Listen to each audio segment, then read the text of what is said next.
Okay, our final presentation of the day is led by a leading industry expert and also one of our friends, Klint Walker, who is the cybersecurity advisor with CISA, with the U.S. Department of Homeland Security.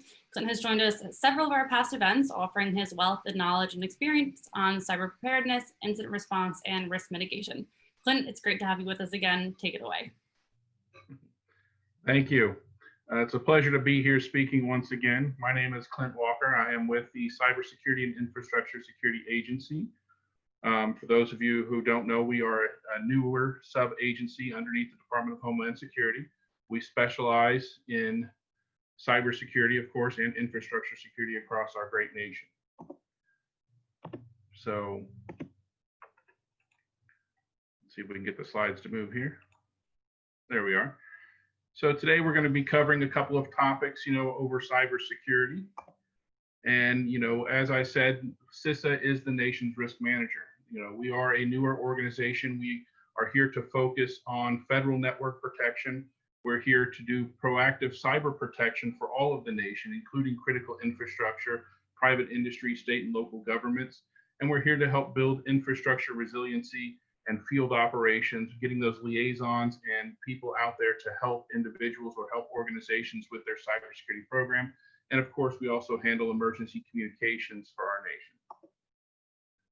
When I talk about critical infrastructure, a lot of people, say, what really is that? And these are the 16 sectors that the nation depends on in order to function for us to live the life that we live. As you can see here, CISA is the lead organization for many of these 16 sectors, and then there's sponsoring organizations for some of the others, such as Defense Industrial Base, of course, answers to the Department of Defense. The energy sector answers to the Department of Energy. But CISA, we are here to help them with their cyber resilience, regardless of who their sector coordinating industry is. And we're across all of these 16 sectors. So you can imagine that we stay pretty busy trying to help all of these different organizations. And the reason that these organizations or these infrastructure sectors exist is because these are the foundations to our nation. These are the things that we rely on in order to have the type of community and the type of life that we have. Everything from chemical sector to the water sector, making sure that we have clean water and making sure that it's available to everyone, healthcare sector, food and agriculture. And you can see from here that this is a big issue, both from a physical security standpoint and this day and age now is a cybersecurity issue as well. And that's what we've been faced with, is that normally when we think about securing our critical infrastructure, we've always thought of it from a physical security standpoint, trying to keep threat actors from being able to take physical harm or disrupt something from a physical manifestation of what they're trying to do. But since we have taken everything and made it to a technology platform or technology dependent, all these infrastructures are now linked from our cyber world, and therefore they have a cyber vulnerability to them as well. And that's what we're looking at here, is protecting our 16 sectors of critical infrastructure against these risk factors. Everything from acts of terrorism, cyber attacks, extreme weather, pandemics, accidents, and technical failures. But if you really look at these things, when you look at it, you can tell that cyber plays in all 5 of these realms. Acts of terrorism could be a cyber act of terrorism. Extreme weather could knock out, equipment that we would need in order to keep cyber up and operational. Pandemics, of course, can give us a shortfall of people or could tax our resources, such as virtual networks and VPN systems and things like that, to keep people from actually being able to perform their jobs or not let people go into facilities in order to manage their infrastructure correctly. And then of course, accidents and technical failures can also take out industrial control systems or our IT systems. So technology plays a role and cyber plays a role in all of these elements. And that's what we're looking at, is how do we build incident response plans, disaster recovery plans, business continuity or business sustainment plans against all of these risk types, not just the cyber attack, which is what we see for most organizations. Is have you thought about how cyber plays across all of your different risk landscapes? And because that's the foundation to our world. We have automated everything. The world has shrunk. It is now no longer just our network that we're attached to. It's now the government attaching to the private sector, attaching to international corporations, attaching to other countries. We've got third-party vendors. We have supply chain management. We've got linkages within organizations. Have you ever followed the data through your own organization? Have you ever looked at who you do business with, how you do business, how you're sharing data? Do they have a direct attachment to your network? Or are you just sending data to them? Is the data encrypted? How is all of this moving? And then it's not just from organization to organization. How does it flow down to your own workforce, your own people? How do your employees interact with your IT systems or your industrial control systems? You know, I think if I'd asked this question at the end of last year, you would have had a completely different answer than that you have today. We've dispersed our workforce now. A lot of organizations that we work with, we saw real trouble with them trying to come to grips with a dispersed workforce. Their VPN solutions couldn't handle that many people logging in from an external source, or they didn't have the bandwidth, or they didn't have things locked down so people would VPN in and they had access to everything on the network. You know, their third-party vendors were logging in using group accounts instead of individual accounts. They weren't able to track things. Their security stacks were facing the wrong direction to have people out working in their homes. And then how, you know, you have a laptop, a work laptop that's gone to somebody's home. How is their home secured? How are all these things put together? That's the struggle that a lot of IT people have these days, is how did we interconnect our workforce now that they're working from home or working from alternate sites? And how do we secure them the same way we did when they were sitting within our four walls? And then think about everything else that's on that home network, all the different devices they have. And are people patching their own systems at home? Are they patching all those systems? They have their Nest thermostat, their smart TVs, all of the laptops and all the gaming systems, and their kids are working from home. Are they using their work laptop to do some of that schoolwork? This is the struggle that a lot of these organizations are having. And that's what we're looking at, is because the bad guys, the threat actors, have changed the way that they're going after you. They're no longer just targeting the organization as a whole. They're targeting individual, you know, employees. They're going after them through social networking. They're using LinkedIn to get to them to find out who's working with who. They're looking at media. They're looking at news articles about the organization. Who do you do business with? How are you doing business with them? What conferences do you attend? What are your job postings? Do your job postings show what exact type of technology you're using, so the bad guys now have some idea of what, you know, you're looking for, or what you're using inside your network, so they can build better attack tools against you? Are your own employees putting their resumes online to show what they're working on, the names of projects? Are they showing, you know, the types of tools that you have or the type of equipment you're using within your organization? A lot of the incidents that we work with these days, when we call in to do incident response, what we're finding is the bad guys know more about the organization than the defending organization knows. They know that Barbara is supposed to be talking to Sam in order to get that voucher passed through. They have all the different types of slang terms being used on the inside of the organization. They have all the buzzwords. They know who's talking to who, how they're supposed to talk. We had one organization where the CEO of the company looked at the email that started everything was a spoof email that looked like it was coming from him. And he looked at it and said, this is exactly how I would write that email, down to how I sign it and the terms or the names that I use, the nicknames for the people within my own organization.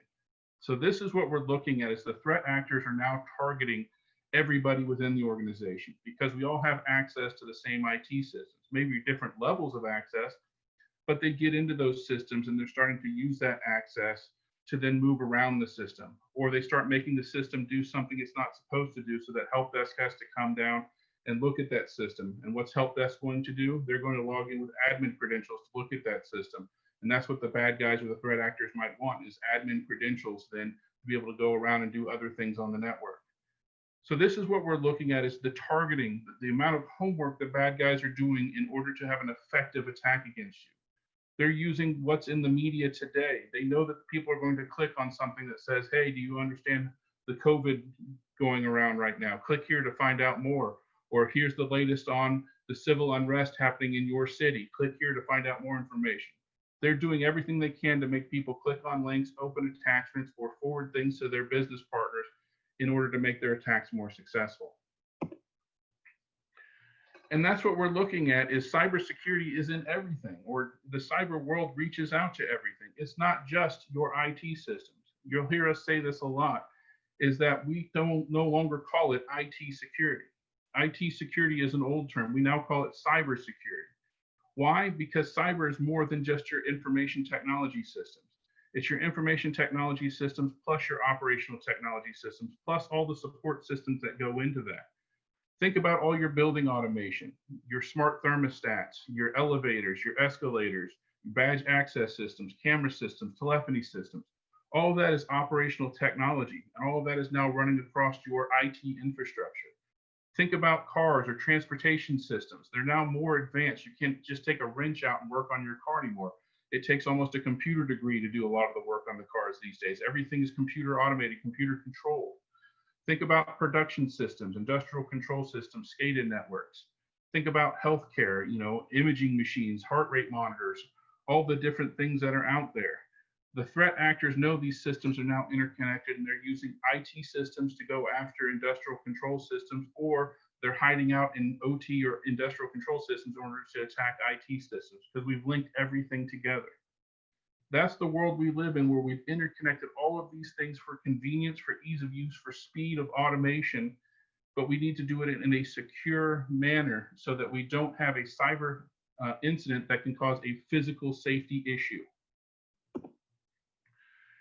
Because when we're looking at information technology versus operational technology, what we're really looking at is that IT moves very fast. We are always updating or upgrading systems. We have Patch Tuesday.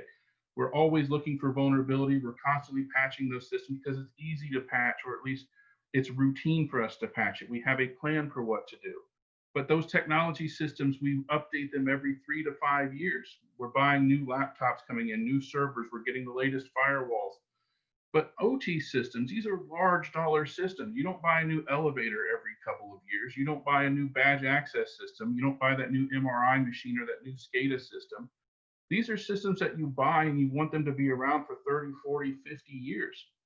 You still need that technology to talk to the IT. You have these legacy systems, you have these older systems that still need to talk to the latest and greatest technology. You might have to keep some legacy systems around from the IT just to talk to the new, or to talk to the old operational technology systems, or to integrate with, or make it do what you need it to do. How are you protecting that? Because this is what the threat actors are now going after. They're going after these interconnection between systems, these apps that have to talk to IT that then have to talk to ICS. They're looking for the weak points, the joints, as you might think, in the armor. And that's what they're really going after. And when we're talking about that, we're really looking at, right now, we've dispersed our workforce. We're looking for ways in which we can still do things virtually that we used to do physically. And that's really what the threat actors are going after right now. Everything from, what client you're using for your teleconference security, how you're using it. Can they jump into one of your sessions? Is somebody recording the session and maybe sharing it with other people? So make sure that your organization has a real security plan with how you're doing teleconference, how you're securing everything.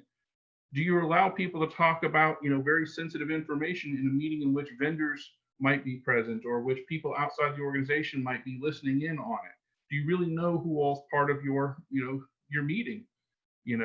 Is somebody taking notes on those meetings? How are you managing? How are you storing it or archiving it? How are you making sure that it can't be shared, or allow somebody to, allow people to invite other people to those meetings? Are you considering what attendees are there so that you know what level of things you're allowed to talk about?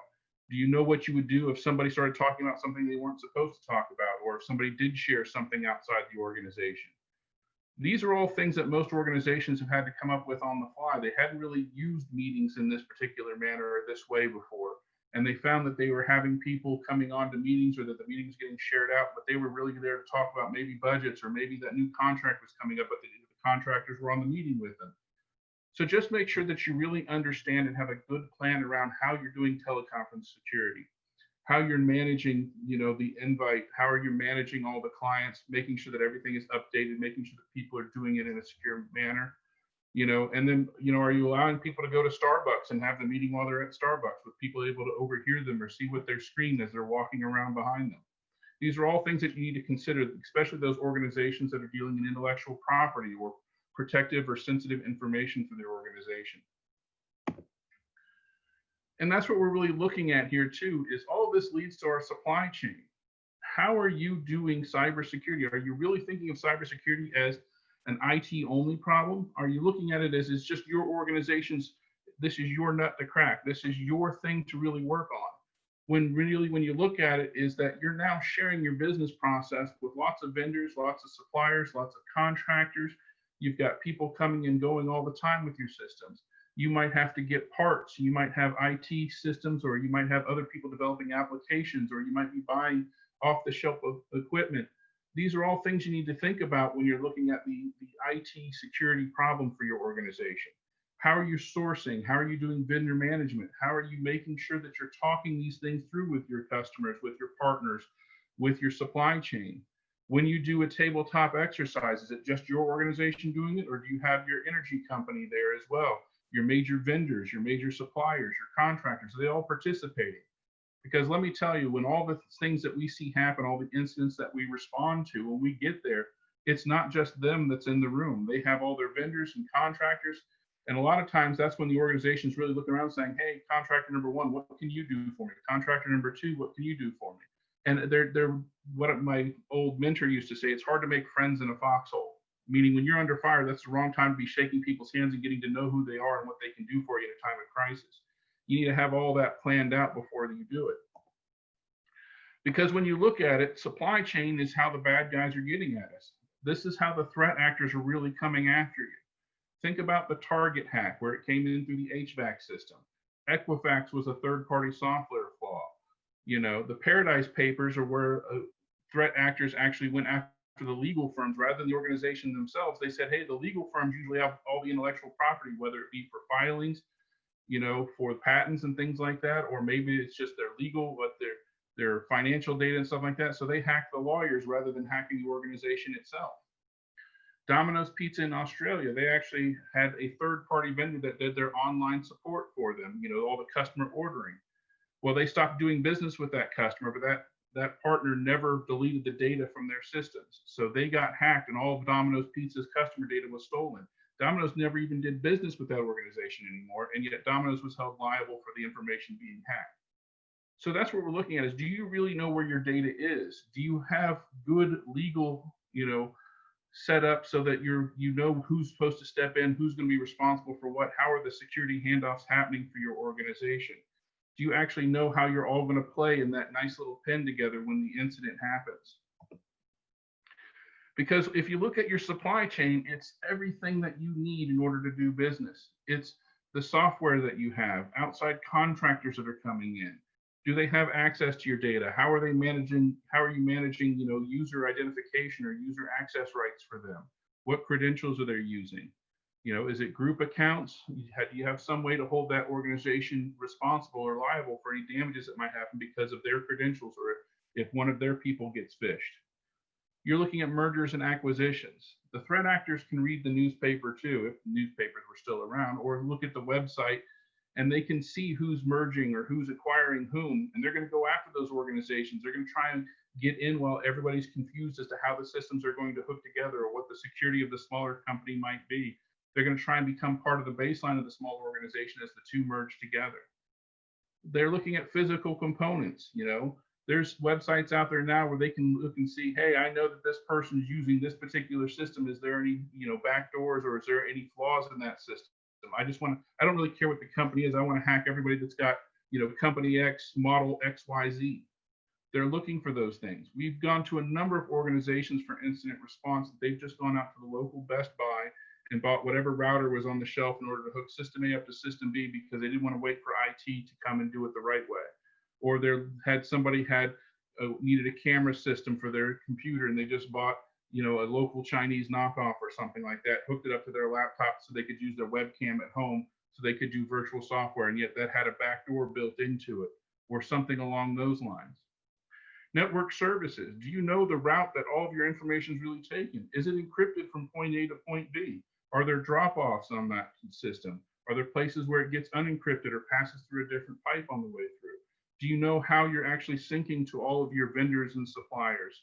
You know, is it direct access? Is it through a VPN? Is it some other method? Are you sending data to them for them to look at? Are you sending it encrypted?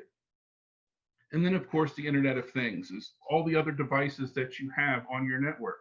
You know, do you have a coffee maker that somebody's attached to the network so that they can hit a button on their laptop and start brewing a cup of coffee?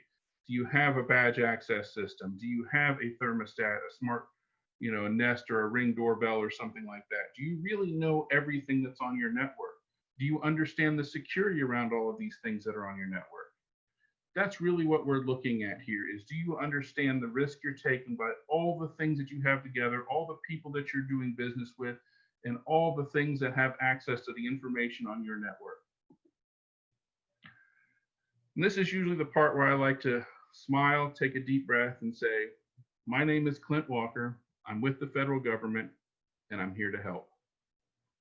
So hopefully you got a little bit of a laugh about that, but it's really the truth. Is we are here as the Cybersecurity and Infrastructure Security Agency. We are here to give you assistance, regardless of who you are or what you're doing. We're here to try and help you become more secure in what you're doing, because chances are is that you are part of that 16 sectors of critical infrastructure.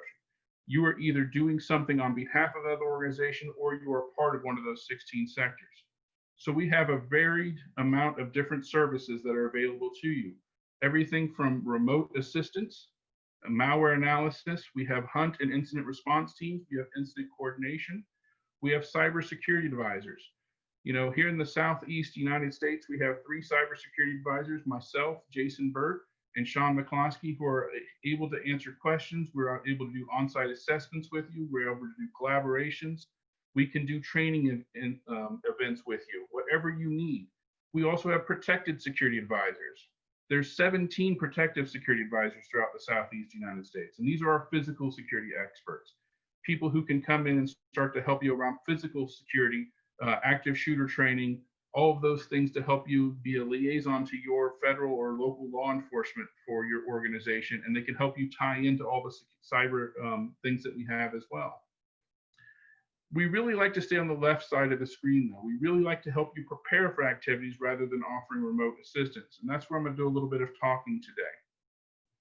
Is that we are really here to try and help you exercise your cybersecurity program, give you assessments on where you stand, and then help you build a roadmap for how you're going to get better. The best thing about everything that you see on this page is all the things that we offer to you is there's no charge for anything that we do. Your taxpayer dollars have already paid for all of these services, so I can't use the term free, but they are already paid for. So we are here to assist you at no cost out of pocket to you other than your time and attention to work with us. Where we usually like to start, I tell people that we offer a wide variety of services, but this is where we really like to start with most organizations. Is we really like to go in and work with you at a strategic level first, and then work our way down to the technical and tactical level for your organization. We like to come in and help you figure out where you stand today, what you look like from a resiliency standpoint, and then help you build a roadmap. You don't have to get the things that we offer in this order. You're free to pick and choose anything that you want in the order that you want. You can get as many of them as you want. But this has been what we found to be the most effective strategy as people who follow this particular order. So we really like to come in and do what we call a cyber resilience review to start everything off. This is a one-day assessment where a cybersecurity advisor comes into your organization, or these days we're doing it virtually. We sit down with you for 8 hours and we go through over 300 questions for your organization on how you deal with cybersecurity. Everything, so we cover 10 domains of cybersecurity, everything from asset management down to situational awareness, what your resiliency program looks like. And we start helping you see, based on a perfect model, what your score would be for your strategic program. Then we do a separate assessment, which takes about 4 hours, called external dependency management. This is where we start looking at saying, hey, how are you working with your vendors, suppliers, contractors, government services, and infrastructure providers? How are you handling things like procurement? How are you doing contracting? Of all the assessments we do, this one is my personal favorite. This is the one that shows you how seriously you're taking cybersecurity, how you're actually imposing it or working with your other vendors and suppliers, building it into your contract languages, how you're working with local law enforcement, how you're working with local fire department, your energy company, your water company, all that infrastructure, how you're tying everything together and how are you exercising it with them. And then, of course, we also do a strategic assessment called the Cyber Infrastructure Survey. And this is really a 4-hour assessment where we're working with you on what your recovery time and recovery point objectives are for your organization. Do you have the right resources in place, the right security controls in place in order to actually meet your recovery time and recovery point objectives? So for the first 3 assessments, that's what we call our strategic offerings. It takes 2 days, 3 different assessments. You get 2 reports and an interactive dashboard when everything's said and done there. And it's going to give you a scorecard on where you stand today and kind of a roadmap for where you need to be in the next year and the next 3 years in order to achieve your goals. It's going to show you where your low-hanging fruit is to make your cybersecurity program better, and then where the more difficult things are going to be. And what that means is that now, as we start to move you into the technical or tactical assessments, you're going to understand how everything fits together, and you're going to understand how to change. When we say that there's something on that firewall that needs to be fixed, you're going to understand how to fix it, and it's going to stay fixed. Because what we found when people got the tactical things first is we might let you know through a pen test that you have a hole in your firewall, and you're going to fix that. And then we'd come back 6 months later, and guess what? That hole's going to be right back in that firewall because somebody in business unit A really needed that hole open. That's why it was open in the first place. But nobody really knew how to document it or what the reason was or how to monitor or how to put security controls or additional security monitoring around it. And so it was just opened back up again. And what we found is when we do the strategic first, you help build your program around making sure that you have everything in place so that when you close a hole, or you accept a risk, that it's well documented and that everyone knows why it's there and how to utilize it or how to monitor it and keep it from being a real issue for the organization. So that's where we step in and we offer phishing campaigns for everyone. If you want to know how you score for your own organization, we can do a 6-month phishing campaign against either a subset or your entire organization. And we're going to let you know how much people click on a link or open an attachment or visit a watering hole. We'll start off with really easy to identify phishing emails. We'll get progressively harder over that 6 week, and we'll give you a nice scorecard at the end to show you how you're doing. If you're already using a vendor that does this for you, we're not asking you to drop them and come to us. We're saying we can supplement that and let you know how well your vendor's working for you or whether you're getting everything that you pay for on that. We're here to help you evaluate, not to replace. We offer vulnerability scanning, what we call our cyber hygiene program.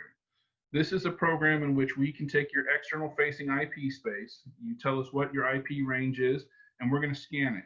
And we don't just scan it once, we scan it on a reoccurring basis. This might be quarterly, it might be monthly, it might be weekly. And we're going to send you a report saying, hey, we found 100 devices on that IP space. Here's all the devices we found, what operating system is running, what applications are running, what ports and services are open, and then here's what vulnerabilities we found along with it. We'll start doing trending and analysis based on that, saying, hey, the first time we scanned you, we saw this many vulnerabilities. Now, 4 scans in, you only have this many. It looks like it's taking you about 2 weeks or 3 weeks to close vulnerabilities. We'll start tracking that for you. We'll also start tracking the number of devices that you have and letting you know when we see new devices or devices that weren't on previous reports. Or we'll also flag whenever we don't see a device. Hey, this device was 2 reports ago, but it's not here anymore. So you had 100 devices the first time we scanned you, you have 105 devices now. Here's the 5 new ones, or here's the 10 new ones, and here's the 5 that disappeared.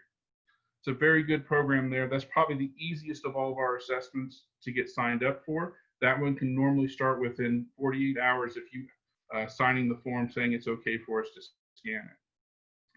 The next one on the list is what we call Validated Architecture Design Review, or as I say, the best acronym in government, the VADR. The VADR is where we can't, so a lot of organizations don't like us to pen test because their systems might be too delicate or it might be an industrial control system. The threat of taking the system down would be too great for us to do a full pen test against it. So we do what we call a VADR, or Validated Architecture Design Review. And this is like a simulated pen test. This is where we take network diagrams, we take log files, we take interviews with the people who run those systems, and we say, if we were going to attack this system, this is how we would do it. Or we're looking for single points of failure. We're looking for where critical data is flowing over non-critical systems. We're looking for bottlenecks. We're looking for how the system is architected and designed. What we found with most organizations is that your architecture is something that evolves over time, but doesn't always, as there are leaps or jumps in technology, sometimes the architecture doesn't catch up with it quite fast enough. So we like to go in and review it and look and say, based on new industry best practices, you have a couple of places where you could make modifications to your architecture, such as VLANs or such as, segmenting your network in certain ways, or moving data around, or putting encryption in the right places, or moving your security tools to actually monitor more things or to highlight the things that you're trying to monitor. And that's where the VADR comes in to help you identify those areas. And then, of course, what I like to call the Ferrari is the risk and vulnerability assessment. The risk and vulnerability assessment is a penetration test for your organization. So we offer two flavors of this these days. We offer a remote pen test, which is something there's not very much of a waiting list for that. That is just where we have a team in our DC or our Pensacola locations that will look at you from an outside and will try and gain access to your network based on the rules of engagement built with your organization. And they will gain access and then give you a nice report saying, here's everything we found from the outside looking in, and here's where we were successful, where we weren't, and here's things that you can do to get better. The full scope, or what we call the RVA, that is a full scope pen test in which it's an 8-week engagement where there will be an external pen test, just like the remote pen test is, but then also an internal pen test where once we've gained access to the network, then we come on site and we'll actually work with you for a couple of weeks saying, if we got access to your network, how can we move laterally throughout your network? Can we get to the keys to the kingdom? Can we get to the crown jewels? What are we able to do once we gain access to the network? And we help you look at your network from the inside out. There currently is a little bit of a waiting list for that particular assessment. I think right now it's going on about 1 year to 18 months in order to get signed up for the RVAs. We're mainly focusing on state and local governments right now. We have to prioritize that one because we have taxed our teams to the limit for that particular assessment. But everything that you're seeing here, from the strategic all the way down to the technical, can help you develop and build a cybersecurity program that is looking not just at your information technology systems, but it's looking at your information and your operational technology systems, and then all the administrative systems that then support and all of your policies, process, and procedures that go into giving you that robust cybersecurity program. So I think that's everything I had to say today.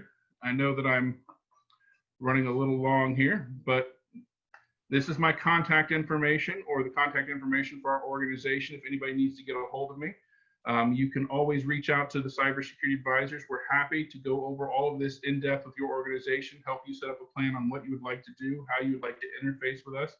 We can do everything from workshops or training exercises with you. We can hold tabletop exercises with you, your organization, or help you get invited to local or larger scale tabletop exercises.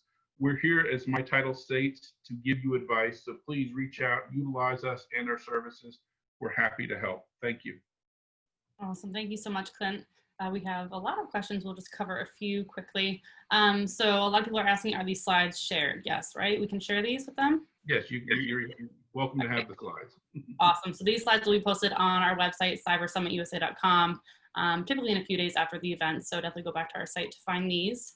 I know you touched on this briefly a little bit, but someone asked, how do we ensure the home network is secure for remote work? Is VPN enough? Any recommendations on home network requirements? Well, there's a lot of good resources out there, especially on CISA's website about home networks.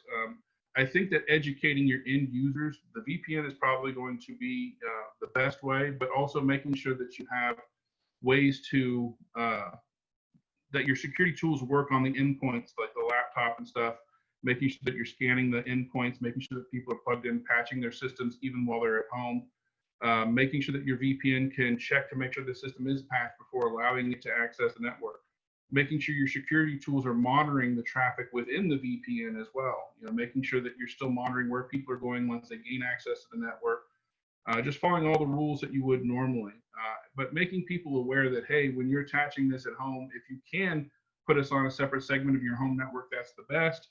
But there's so many things out there that you can do, but just making sure that you have endpoint security, making sure you're using a good VPN, and that you're monitoring people's access, and then what their habits are once they're using the VPN is going to be the best. Limiting what they can do to just the systems they need is probably the best protection that you can do. Okay, awesome. This is kind of a multi-part question. So what is the process to get help? How are businesses selected? Are these services available for any company, big or small? Yeah, there's no size requirement. We're here to assist everybody. We always like to say, from the cyber standpoint, is a company that's small today might be the next Microsoft tomorrow. So we want to help and build a relationship with you no matter what size organization that you are. We do have to prioritize services based on national level significance, but I haven't really seen an issue with us being able to reach out and help everybody or anybody that asks. Once again, you can just reach out via email or phone call. Call me up. I get calls all the time. You know, when the city of Atlanta got hit, I was one of the first people that they called, and I was on site within 8 hours. You know, I was actually on a remote. I was down in Alabama. I jumped in my car and drove there in order to give them assistance. But we're here to help everybody. So the prioritization, most of the services we can usually schedule, especially now that we're doing a lot of them remotely, we can usually get them scheduled within, you know, a couple of weeks to a couple of months at most. You know, if you want a tabletop exercise, we'd like a couple of months to help you organize that. If you want a workshop or a training exercise, we can usually get those scheduled in a couple of weeks, depending on our availability. So just reach out to us. We're happy to help you build that. Once again, just the email or the phone call is going to be the best way to do that. Awesome. Thanks so much, Clint. For people who had additional questions, like Clint said, feel free to reach out to him. I'm sure he would be happy to answer those questions and help further. Yes, I am. I will let everybody know that I am on vacation the rest of this week, so if I don't get back to you right away. The cyber advisor, though, that one goes to all the CSAs in the region, so you should get an answer back from that. But if you call the phone number, I may or may not be able to get back to you real fast this week, but I will definitely get to you just as soon as I can. All right, awesome. Thank you so much, Clint, again for joining us. Hopefully we see you in person soon, somewhat soon, but in the meantime, enjoy your vacation, stay safe, stay healthy. Yep, everyone else stay safe out there as well, and good luck with the cyber. Thanks, Clint. Thank you. No problem. Okay, so before we wrap up, I want to invite everyone who's still with us. It is over 600 people, so that is amazing. I want to invite all of you to join us for our final Southeast Power Hour, which is taking place this Thursday, July 30th. It's free to attend. You can register with code Tampa 2020 on our website, which is cybersummitusa.com. As a reminder, for today, you will receive your certificate of attendance via email, probably within a week or so. That will go to the email address that you registered with. And you can use the remainder of the event today to stop by and visit our sponsors and partners' virtual booths. By connecting with the team at each booth, you'll automatically be entered to win a $500 Amazon gift card. And on behalf of the team at my Cybersecurity Summit, we thank you to the 750 people who joined today. It was our inaugural event, and we had a really great time. So thank you for spending your day with us. We really appreciate it, and we hope to see you next year live at an event. If you want to view our scheduled upcoming virtual events, you can do so on cybersummitusa.com. But in the interim, thank you again for joining us. Take care, stay safe, stay healthy. Have a great evening.